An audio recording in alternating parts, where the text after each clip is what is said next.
She went to psychology and then eventually down the line decided that that wasn't for her because she just didn't want to deal with that world anymore. She really felt a yearning towards Torah, and she absolutely was that, you know, fire and everything related to teaching. It was shocking. I remember where I was when I got the call. When I was working, I was that year at TVA, and I was on my way back from a bus. I used to work 2 days a week at Chalva, and I was on my way back, and I got a call and basically said, you know, Ima has cancer. And then what happened was, very luckily, I was in Miluim, and we were in the Gush for 3 months. And one week they sent me and three friends to a random base to go and do guard duty. What am I going to do during those 7 days of 8 hours? Like, there's so much TV you can watch. There's so much Torah you can do. The NBA Finals was during that time. I told myself, what am I going to do? So I said, you know what? This is a great time to get this done. I gathered all my notes, and during that entire week of 8 hour, hours a day, I was editing my book, making changes, and doing everything. And by the end of that week, I actually had the entire book edited, both in English and in Hebrew.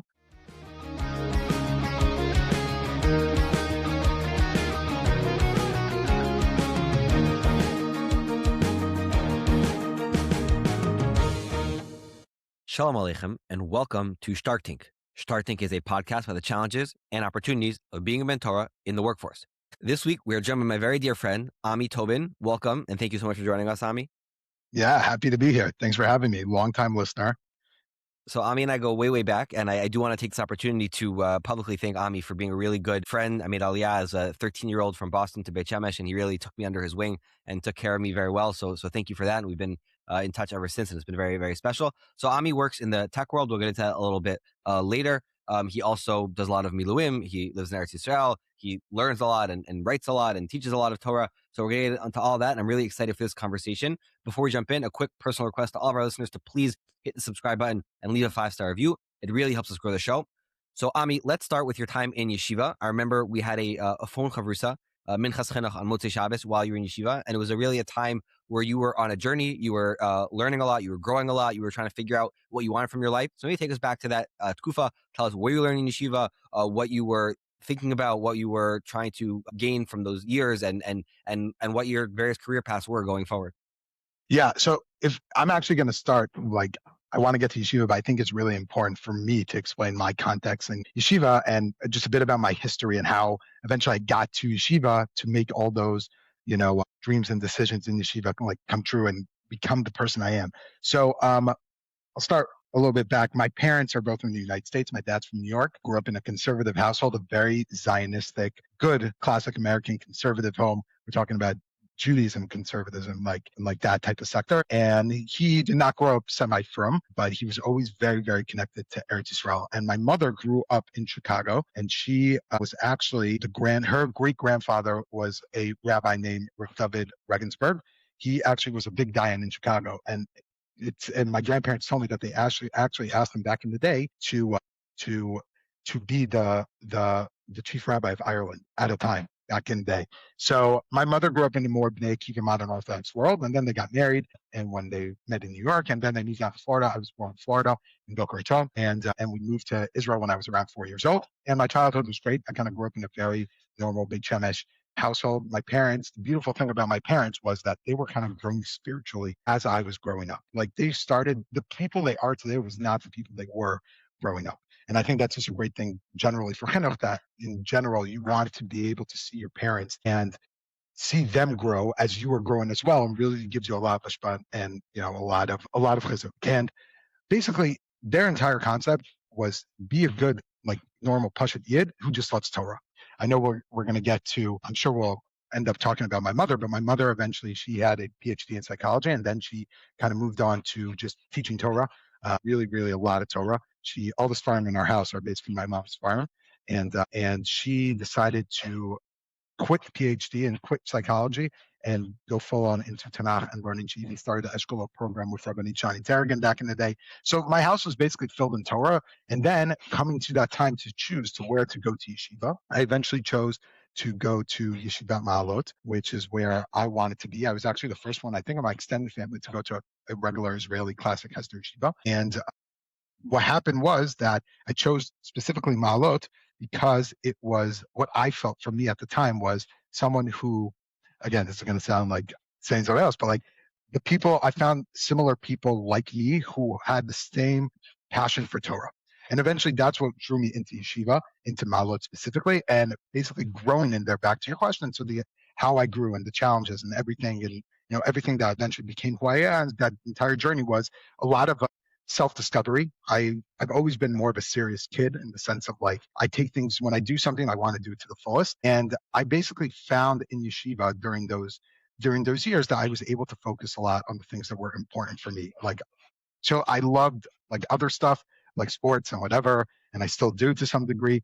But when I immersed myself in yeshiva, I was able to kind of really find myself. I wasn't always, I went to Nativ Meir for high school, but I never like was really, I wasn't like the biggest learner back in the day. But then in yeshiva, I really found that calling. And obviously learning with you during those Motzei Shabbos was just part of that process of, trying to get guidance and learn from people who I thought at the time were a bit more advanced in their Torah learning or in what the amount of knowledge they had from this. And it just basically came into that place where I was learning a lot and really growing spiritually, finding the things that were really connecting to me. I was very much during that time in yeshiva, I found my love for all Torah Rav Kook and all the Hasidus world. And yeah, that's really what eventually that time was great for me and awesome. Yeah.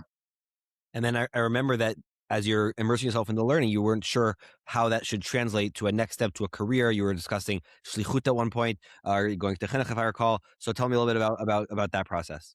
Yeah, for sure. So I always had this dream to do shlichut. I've always been in the non-formal education system. I've always I've been in that. I grew up in Yeshiva Ezra, but I always loved it, and I really thought that was a career path I wanted to do. I did eventually do some type of thing like that after yeshiva. So I finished Hesder, I did yeshiva, I did the army, I was a mocking Givati and whatever, and then I finished, and I decided if I was going to be doing shlichut or I was going to be going and then thinking about those next steps, going to shlichut or doing something else.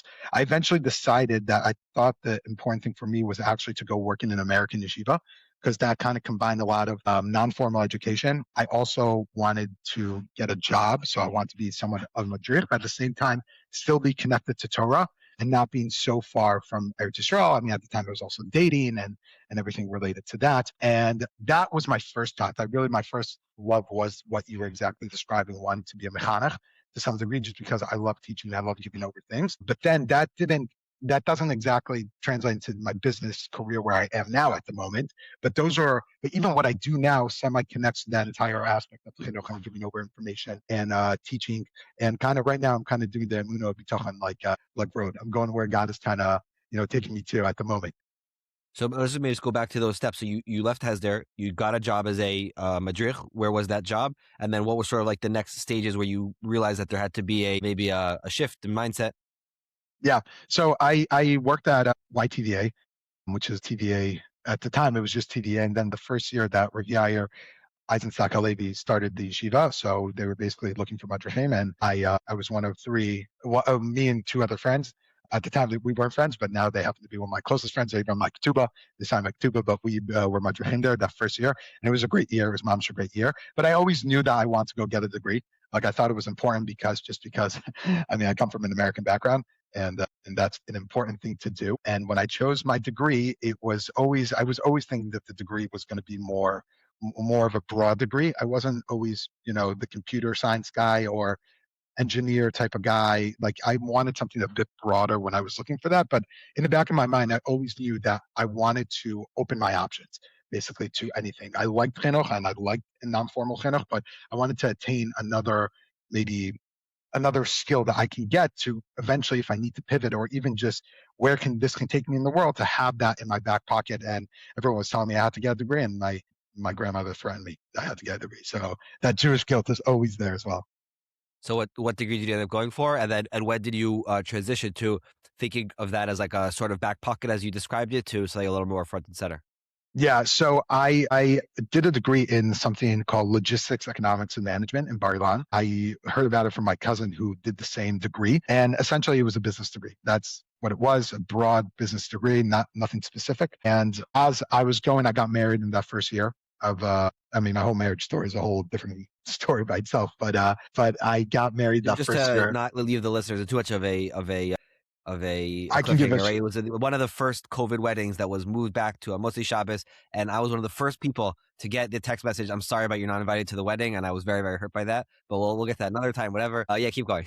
Yeah. That story is basically we were supposed to get married on Sunday and March 20th, and eventually 2020. And as we know, Motzei Shabbat, everything closed, so we got married at 1 o'clock in the morning at a shul, at a shul hall. No masks, just gloves, and we got married at 1 o'clock. No band, no food. Like, I mean, we did have food. We had licorice and mango bread, basically. And our yichud room was in the clot of the shul basement. And we were supposed to have a wedding of close to 400 people. And then we had to cut people down. We had family that came from America. So even though I wanted other people, right, you have to respect the wife and the family and her family that comes in.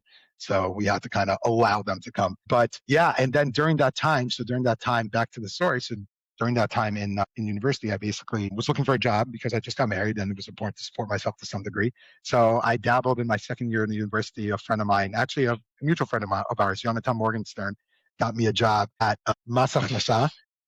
Basically, not the greatest place in the world. You're in charge of the taxes. We were in charge of Corona grants at the time. So you would just essentially decide if someone gets a Corona grant back in that day during COVID or not. But I always knew it was just also I wanted to maybe gain understanding a bit of how the accounting world works, but didn't like it.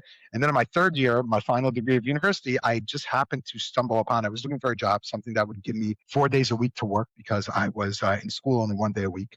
And I basically kind of luckily just stumbled upon a job at a company called HiBob. And the only basically job they had available for me with someone with zero experience with a business degree was to come into their professional services team, which is basically onboarding and implementation of the product that they're using. And that's kind of what I've been at for the past 5 years in that realm of customer success. And it kind of just, it just fell the way it did. It was just looking for a job and it was the right time at the right place. So that's how I got to there. And so, as you're getting more and more immersed in the business world, how is your Torah identity conforming to that schedule, lifestyle, mindset? Yeah. So it for sure makes you decide to focus on what's important to you. It was very important for me to always daily learn something. Minimum would be Shai Mikra, just a minimum amount. But I always tried to add another element to whatever I can. There was a period of time where I was doing also Daf Yomi, and then just it was getting a bit hard, and especially during the war when eventually that happened in 2023, there was also hard to do that. But I always made sure to have some emunah type of book with me, and it was just about that balance. It was making sure that after shul or during shul, taking a few minutes to learn, finding those spare times in the evenings, and even during work once in a while when, as I heard a great shir by Rav Moshe Weinberger, you want to lachtof mitzvah.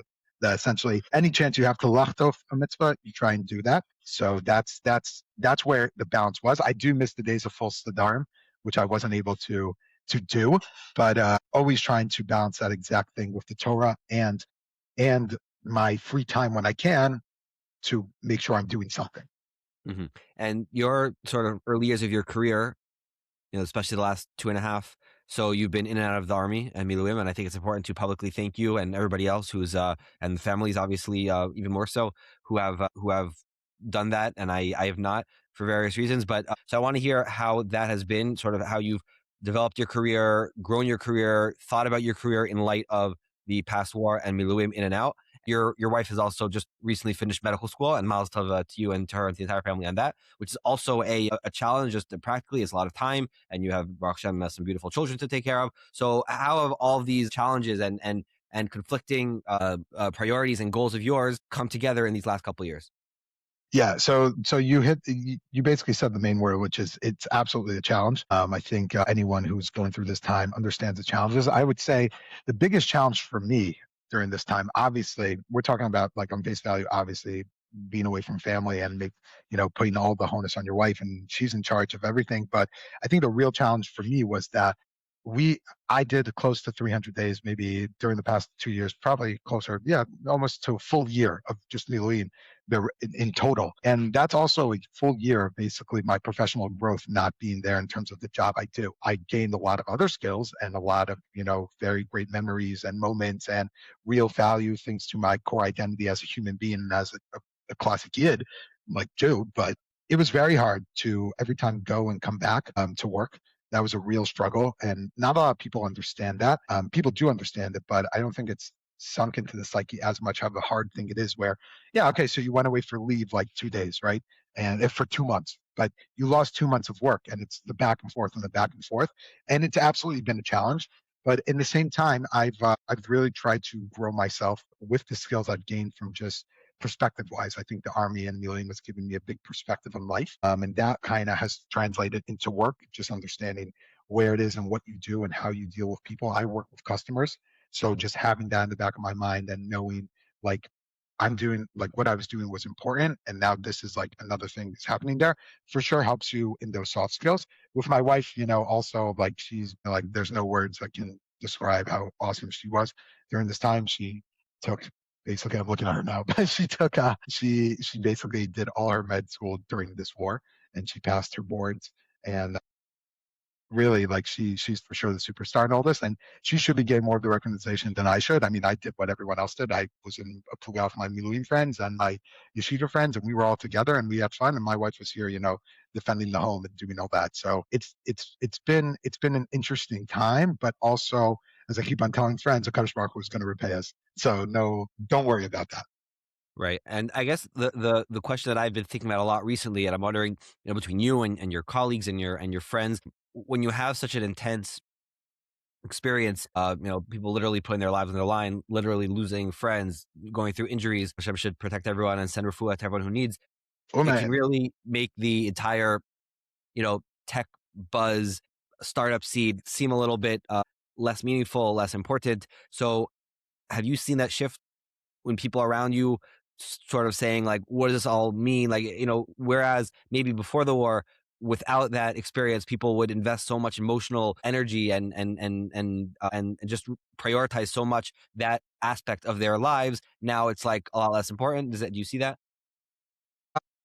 You're referring to is the Miluim looking at less important or work is People who looking have at done Miluim but are working in the tech world, are they like saying like, this isn't really so important anymore because like, screw it, which the Miluim or the tech? the tech? The tech. I think it's very nuanced. I think for some people, yes, and for some people, no. I mean, for me, I kind of look at the tech world going back to that as real life. So, and Miluim is more of like an abstract thing that's happening, and therefore I would say that for me, I always try to get back to that tech life, meaning that stability and balance. Tech life essentially for me means home. That's what it means for me. And that means family and that means kids. It could be that for some other people, I absolutely know some other people who Dafka Miluim is a break from life. They kind of look at like life is kind of hard for them. And therefore they want to kind of run away from life and go to Miluim. They might not be married. That could be one aspect, or they kind of enjoy that camaraderie of what Milluim gives you because sometimes in work you can find the purpose, sometimes you lose sometimes the purpose of what work is. It becomes very like, what are you actually doing in this? Like, very rare the people who do something that, I mean, you do something important, but like that other people like that feel the purpose on a day-to-day basis. You find the purpose in the family and whatever it is you have. So basically for some people yes, for some people no. Me personally, I find that more life is in that world of tech because that's my balance in life. So if I'm understanding you correctly, you're basically saying that your experience in the tech world is a piece and component to regular life. Regular life, that means davening in your shul and learning your Shtei Mikra and being with your family. And so that bundle is what you're really hoping to get back to and hoping to always, return to after all the Miluim. And so it's not just like separate from the other things and like, oh, that's not important, this is important. It's all integrated. Yeah, I would say so. Yeah, I think you summarized that well. Okay, so let's transition a little bit. I wanted to talk a little bit about your mother, Zichronah Livracha, a very special person, Dodi Tobin, Zichronah Livracha. Tell us a little bit about her. You alluded to before her pivot from psychology to the world of Torah. I know, especially in the Shiva and the Levaya, she had some very interesting perspectives on work and careers. So I wonder if you could share some of that with us as well. Yeah, so my mother, as I mentioned a bit before, she was an oldest child, and so my oldest child. We were very very similar, but essentially she was always like the good kid of the family, and she went to psychology, and then eventually down the line decided that that wasn't for her because she just didn't want to deal with that world anymore. She really felt a yearning towards Torah, and she absolutely was that you know fire and everything related to teaching. She was a very good teacher, and everything she taught Mahon Nayat, she taught Narova, and she basically shaped the way we as a family kind of viewed what it means to be connected to Hashem. Her big thing was about not just doing mitzvah, like obviously that was super important, but it was about, do you have a relationship with Kadosh Baruch Hu? That essentially was her entire, I think, what her entire mission on the world was, to get people to understand that it's important not just to do things, but actually feel connection and a feeling towards being present with Kadosh Baruch Hu on a daily basis. I mean, maybe that's why I so much love emunah and bitachon. Her perspective on like work and life, or work and like Torah in general, was very much that like Torah is going to give you, is going to be your, let's say, those engines that will actually give you perspective on what the real world is. Meaning that everything is a lens of HaKadosh Baruch Hu. That's everything that you're viewing in this world should be through the lens of HaKadosh Baruch Hu. That everything is part of God. And she, just from the books she had in the house, just from the way she spoke, and she was diagnosed with cancer. That absolutely, when that happened, that absolutely continued to grow. Even during the time when she was sick, she was very, very, very emunah and bitachon driven. She never complained. Like even during the 4 years of sickness, she very much was preaching belief in God and that there's a reason. And Dafka during that time, her emunah and bitachon probably grew even bigger than what we were accustomed to on a daily basis. Wow, it's really special to hear. And can you share some of her perspectives on sort of work-life balance, work and Torah or relationship? Yeah, yeah. Work-life balance and relationships. So she was very fortunate to be married to my dad, because her perspective on work-life balance was that work is important, but life is more important, meaning the things that actually matter to you and the things that are, work is just one part of your life. It's not the main thing that's important for you. There's this famous story that my dad always loves to tell, that like my dad's a lawyer and he had this crazy deal back in the States. I mean, we lived in Israel, but there was a deal going on in the States that he had to take a part of it. And my mom, and they spoke before on Friday that they were going to do early Shabbos. And we were living in Israel, Beit Shemesh. And then at like 1 o'clock in the afternoon, my dad got a call that that has to happen, and my dad has to be there at basically early Shabbos was at 6 o'clock, and this call was going to be at 6 o'clock.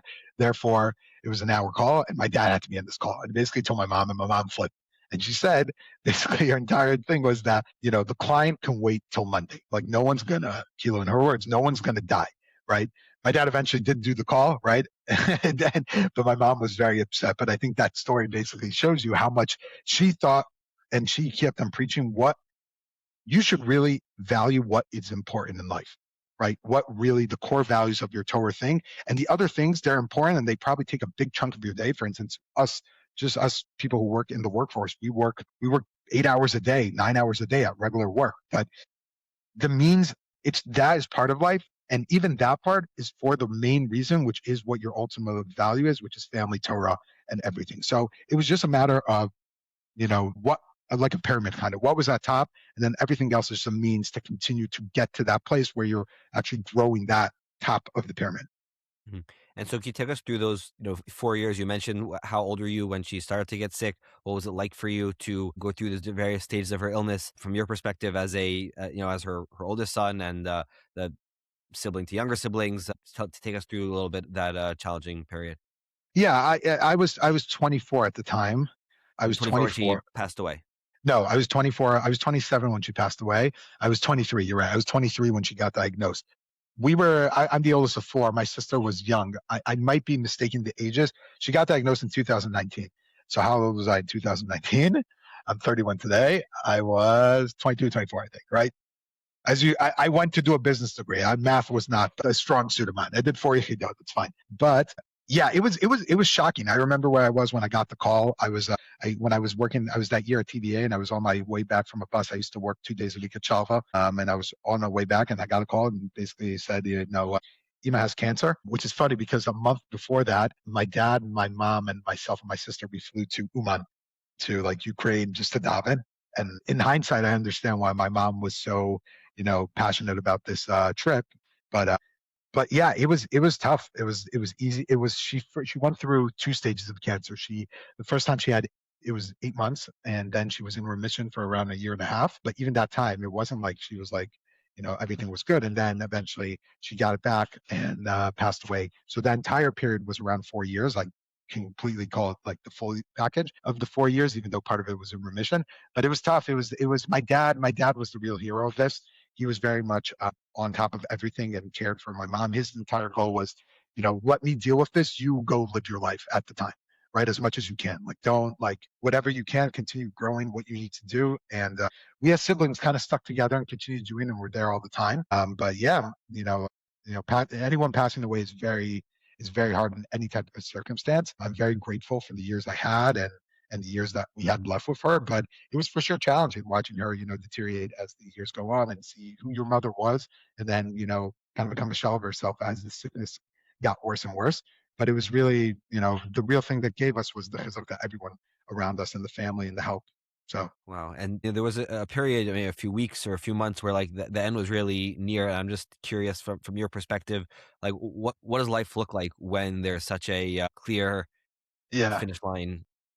yeah, that's such a great question because like I have a very good friend who his father unfortunately passed away. Like he was out on a run and he just passed away on the middle of the run, and he didn't have time to say goodbye. He didn't have time to get ready. So what? Yeah, I mean, also I'm sure you understand this with the passing of your brother-in-law Ali Mo, like the same thing. Like it just happens. You don't know what happens. We were actually called. We were called by the oncologist. The oncologist wanted to meet the four of us. I think I've told this story in public, but the oncologist came, asked to meet the four kids. So we came, and my uncle, who happened to be a family doctor who has also lost his parents for cancer, he actually was there also. And he sat with us. And basically, the oncologist told us a month and a half before she passed away, like, just so you know, like, this is it. Like, you have maybe a month, 2 months, 3 months. And I would say that when hearing those words, I think my life kind of, if you break down your life into different sections, that was for sure a new chapter in life. The second hearing your mother is about to pass away, basically understanding that as much as you want, the hope is you always will have hope, but that, there's nothing more you can do. So you try your best during that month and a half to cherish every moment, be a part of it. At the same time, trying to balance your life. And yeah, it was very interesting to know that your mother is going to pass away and watch it happen in real time. It was for sure. It was a hard month and a half. And people were around us to be there to help us, to lift us. And yeah, eventually, that last morning also just remembering my mother passed away around 11 o'clock, just remembering where I was, who I was driving with, and just like the night before, I vividly remember, this is like almost 4 years ago, what I was exactly doing the night before my mother passed away, what I was listening to, what, like the music I was listening to and everything. It's just a very cathartic, weird experience to see someone pass away in front of you, especially at such a young age, just 27. But I really believe everything, happens for a reason. Not everything is good, but so that's the way I look at that whole thing.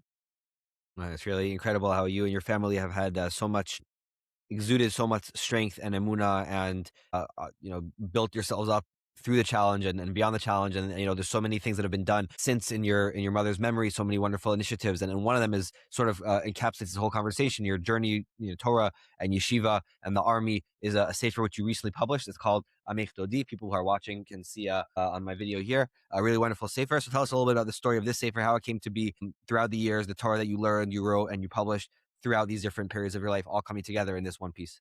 Yeah, for sure. I just want to say, I maybe should have said this before. It's like a lot of people have gone through struggles like these also. I'm not anyone special or anything else. I'm just experiencing my story in that sense. But I also want to, you know, just continue telling like the other people who also go through this how like incredible and strong, and some people experience it differently. It's very hard as well. I mean, both of us have gone through struggles, so it's just important for me to emphasize that I'm not special in any type of way. It's the I normal think you're way of life. special. I disagree, but whatever. Thank you. Yeah, well, I was nice to you in seventh grade. That's why you think I'm special. But yeah, so how did the Sefer come to be? So I when I came to yeshiva, there was this one rabbi, and he was a Choser B'tshuva, and he wrote a book. And I was very, very inspired by this guy. It's like, it's so he wrote a book. Like, well, what does that mean? Who writes books, right? Only Gedolim, right? Only the Gaon of Vilna, and like people like who are really smart, like write books. And as the years went on, I basically thought that I would want to eventually basically put my life's work into a piece eventually. And it kind of came by during yeshiva, during my times in yeshiva. I was, I think my shana off, I was asked to give a Dvar Torah. And I wrote a Dvar Torah, and I thought I gave it over well, but I liked the idea that from then on I would start writing Divrei Torah every week on Friday. While Friday in yeshiva is a fun day, Ki'ilu, like people go and like go to whatever. I always make sure to spend. This was before ChatGPT, so we're talking about prep the shoot. I would sit 3 hours and basically write down a parsha thought, something just to have a Dvar Torah ready in my back pocket, so I can always, if needed to impress someone. Right, we're talking about maybe shidduchim or whatever, or my parents, just have this to impress, but obviously not. Like I wanted to write it for myself, but I wrote throughout the years, like just every week a Divrei Torah. And it's funny, when I was looking back at these Divrei Torah, I'm always missing like the parsha of Chukad and Balak and Pinchas, because that's always like Chodesh Sivan. So I never actually wrote those. I wrote every other parsha, but besides like those ones. So when I came to actually write the book, I eventually finished those as well. But what happened was I had all these Divrei Torah that I wrote throughout the years on my computer. And after my mother passed away, and I had a few other friends, personal friends from my community or from family friends who also wrote books, I said, this can actually be a reality. Maybe I should write a book as well regarding just all these Divrei Torah that I had. And what happened is that I started to really gain steam with doing this when my mother's second year retired, third year retired, where I was like, all right, now it's time to get serious about this. You had 1 year of Availus, so you didn't do anything. Then 1 year of war. Now it's like you're back to normal. And then what happened was, very luckily, I was in Milluim, and we were in the Gush for 3 months. And 1 week they sent me and 3 friends to a random base to go and do guard duty. Okay, essentially they just said there's this random base, and in the Gush, there's one Emda there, right? And you're going to guard, 4 of you guys are going to guard there for a week. So usually when you hear there's an Emda and you're guarding for 4 weeks, you're guarding there for a week, we'll do all right. 2 hours, you would do 2 hours, 6 hours off, right? Some people do 3 hours on, 9 hours off. We're all married guys who lived in Jerusalem and Carmel Gat. We're like, we're not doing this. We're doing 8 hours on, 20 hours, 24 hours off, so we can go home. So during those 8 hours, so I had a few days to plan. What am I going to do during those 7 days of 8 hour? Like, what am I going to do during those 8 hours? Like, there's so much TV you can watch. There's so much Torah you can do. I said to myself, right? I was like, the NBA Finals was during that time. I told myself, what am I going to do? So I said, you know what? This is a great time to get this done. And I gathered all my notes, and during that entire week of 8 hour, hours a day, I was editing my book, making changes, and doing everything. And by the end of that week, I actually had the entire book edited, both in English and in Hebrew, according to those things. And it was important for me to do it in Hebrew. I mean, the original is Hebrew, and that's what Torah is, and then English, because I wanted my grandparents, and my mom was very big on everything she did in Hebrew. She translated to English for my grandparents. So I made sure to have it in English also. And yeah, after that, basically the process came to me that during that week, everything was edited. I made sure to go over. I had someone else review this, made, acknowledgments and dedication, and got a typesetter to eventually edit the entire book on the font type of level, and then found a publisher and basically published it. And a little bit ago, less than a year since that started, I eventually was able to Zocha to publish that book for myself, and it's on Amazon as well. But I made some copies, gave it to a bunch of different friends. The whole purpose was for a personal project, a dedication project. And eventually my dad also currently is raising money. They're actually building a Beit Midrash, Leilun Nishma, my mother, for women in Beit Shemesh, for also one of my mom's dear friends who also passed away from cancer, also a teacher, Dr. Abigail Rock. And he's basically, so all the money that we can make from this book, whenever it happens, is going directly to that building fund. It's actually in the community you grew up in. It's across from the Ravens in Nofel Shemesh. That's where it's going to be. And it's like a Beit Midrash for women. And my dad keeps telling me, it's not for you. You are not going to be able to go learn there. He said, women should be learning, because that was my mom's biggest thing. So that's essentially how the book became to be. And it's funny, I kind of look back at like some of the Divrei Torah I wrote in Shir Aleph, and I'm like, wow, I was a smart kid back then. Like, that's a really interesting point to look at this in this Divrei Torah time. And it's been a real blessing. Amazing. It's really special to hear. And I do think that last point is actually a very profound one. And I think more people should actually think about it, guys who are listening to this in yeshiva, to really create some sort of tangible memory of what you're doing in yeshiva. And you can really like hold on to that. I think it's something very special. And the entire journey that you've described has really been inspiring and special. So thank you, Ami, for joining us. Thank you for sharing this. We'll include links to the book, to the Beit Midrash in the show notes if you send it to me afterwards. So we're going to go to our lightning round. 3 short questions, 3 hopefully short answers. We're in the summer. We have nice long Shabbos afternoons. What does Ami like to do at that time? Right. I knew you were going to ask this, and I was like thinking of a joke, and I was going to be like, I'll tell them I don't keep Shabbos, and therefore, like, what am I going to say about that? But that's not true. I'm joking. I'm being sarcastic. I like to basically read and hang out with my wife, since during most of the week we are very busy, but that's what we like to do. Amazing. And Parshat Shavua, there's this great Sefer called Amech Dodi by Ami Tobin. But besides for that, what's your second favorite Sefer on the Parsha? My second favorite parsha is Sefer is I love the Kedushat Levi. I'm a big Kedushat Levi guy. Always been a Berditchever. Berditchev Niggun was sung at my wedding as I was going up to the chuppah. It was the first real Sefer where parsha that I really immersed myself into. Amazing. And finally, if you were forced to quit your job in the tech world, find something new, maybe something you dreamed of doing as a kid, what would that be? Yeah, there are two avenues here. It would either be teaching. I would love to do that, or it would be something related to sports, maybe sports analytics, or being a broadcaster, or anything related to that world. That would be for sure a dream. Well, with that headset, you seem to be well on your way. You look great. Ami, thank you for joining us and wishing you and your family all the best and Hatzlacha Rabba. Amen, amen. Thank you very much.